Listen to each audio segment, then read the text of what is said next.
जैसा कि सभी को पता ही होगा कि कल पावर स्टार पवन सिंह गए थे जवनिया गांव, जहां जा नहीं पाए और आज वो अपने गांव जो कहड़ी गए थे आरा में।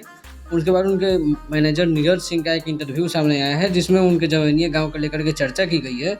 तो जवनिया गांव तो पवन सिंह जाने का चाह रहे थे, राहत सामग्री भी पहुंच गई थी, लेकिन कुछ प्रशासनिक प्रॉब्लम के चलते जो व्यवस्था उस तरह की नहीं थी, पुल पे ही इतना ज़्यादा भीड़ हो गया जिससे न गाड़ी आगे जा सकती थी न गाड़ी पीछे जा सकती थी। इसीलिए वहीं पे दोनों मीटअप करके एक तरह से, और ये नीरज सिंह बताते हैं कि प्रशासन किसी तरह से वहाँ से निकलवाया हम लोगों को, और जो है गांव जाने का जो इच्छा था इच्छा ही रह गया। लेकिन अगली बार जो है फिर से सूचना निकल के आ रही है, लोगों की मांग भी है कि पवन सिंह गांव आते तो अच्छा रहता। तो पवन सिंह की तरफ से ये भी बातें निकल के सामने आ रही है उनकी टीम की तरफ से कि पवन सिंह अगली बार जरूर जवनिया गांव जाएंगे और इसी आपदा में जरूर एक बार और जाकर मदद करने का काम करेंगे, और जितनी बार हो सके उतनी बार जाकर मदद करेंगे। वैसे पवन सिंह तो जाना चाहिए रहता है, सभी को पता ही है।